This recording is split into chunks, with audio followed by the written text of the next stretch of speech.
Hello friends, नमस्ते। मेरा नाम मीनू है और आज आप सबका स्वागत है मेरे इस चैनल पे। और हम आज बात करेंगे वापस से, जो मैंने कुछ दिन पहले भी पोस्ट किया था, विटामिन डी के बारे में। आई नो कि विटामिन डी आप सबको पता है, मैंने पहले भी ब्रीफ में बताया था, बट आज थोड़ा सा डिटेल में बात करेंगे इसके इम्पोर्टेंस के बारे में कि ये कितना इम्पॉर्टेंट है और क्यों इम्पॉर्टेंट है। तो दोस्तों, आप सभी को पता होगा कि हमारा जो बोन स्ट्रक्चर है वो बहुत इम्पॉर्टेंट है हमारे शरीर के लिए। और अगर उसमें थोड़ी सी भी डिफेक्ट्स आ जाए या कैल्शियम की कमी हो जाए तो हमारे बोन डैमेज होने के बहुत चांसेस रहते हैं।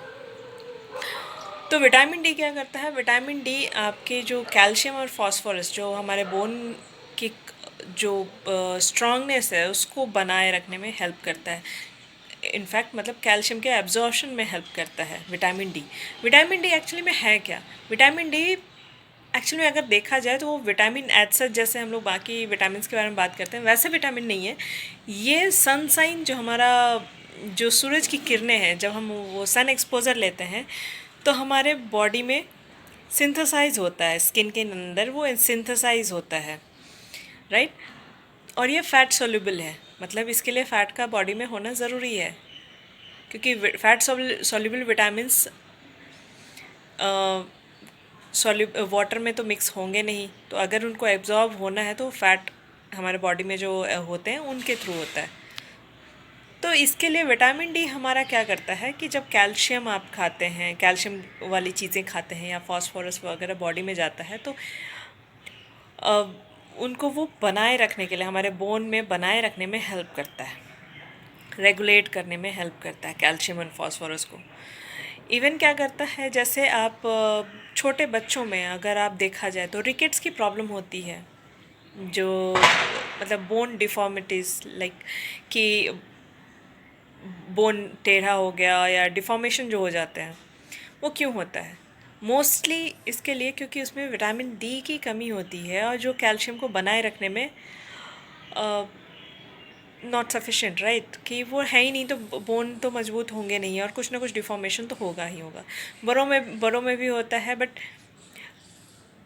औरतों के लिए भी खास करके ये बहुत इम्पॉर्टेंट है, क्योंकि जब लेडीज़ प्रेग्नेंट होती हैं या फिर जो लेडीज़ बार बार प्रेगनेंसी की कंसीव करती हैं, तो उनके लिए प्रॉब्लम क्या होता है कि जब आप उनका जो कैल्शियम की रिक्वायरमेंट होती है वो ज़्यादा होती है, क्योंकि जो बच्चा होता है उसका बोन फॉर्मेशन होता है, उस समय कैल्शियम की बहुत ज़रूरत होती है। और अगर विटामिन डी साथ में नहीं रहा तो वो वहाँ पे हड्डियाँ कमज़ोर हो जाएंगी, माँ और बच्चे दोनों की, क्योंकि बच्चे को अगर प्रॉपर नहीं मिलेगा तो वो कहाँ से लेगा? माँ के बोन से लेगा कैल्शियम।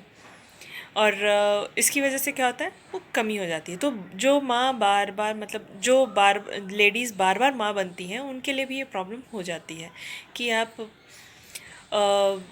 कैल्शियम की रिक्वायरमेंट जो बॉडी को होनी चाहिए वो क्योंकि बढ़ जाती है, वो आप उतने दे नहीं पाते हो, तो कई बार वो प्रॉब्लम हो जाती है।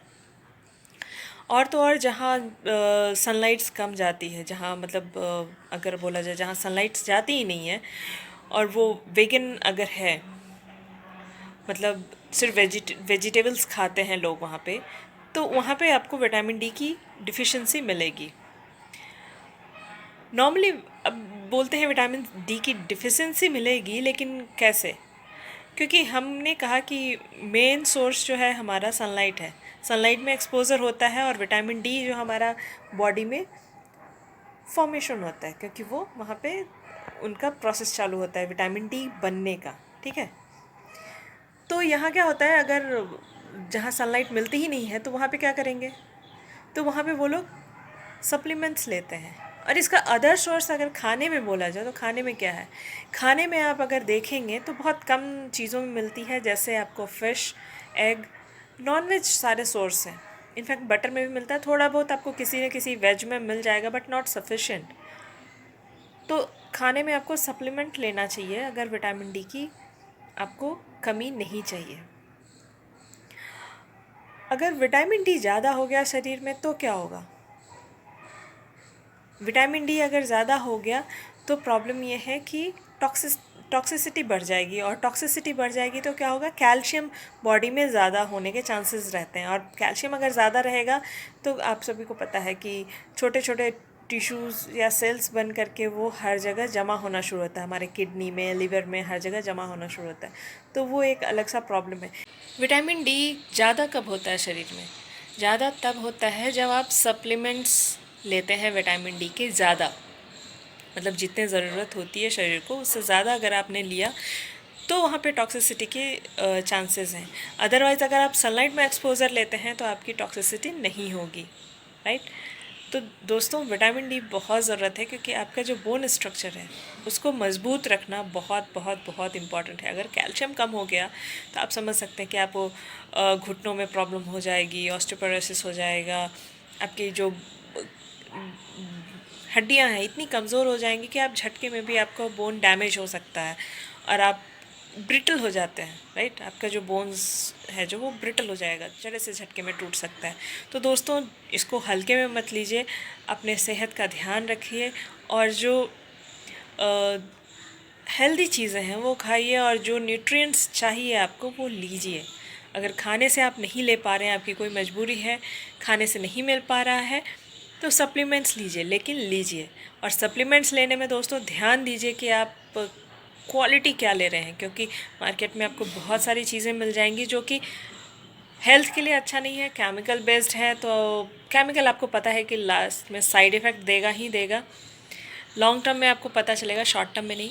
तो वो ध्यान दे के, क्वालिटी ध्यान दे करके लीजिए, लेकिन लीजिए, राइट।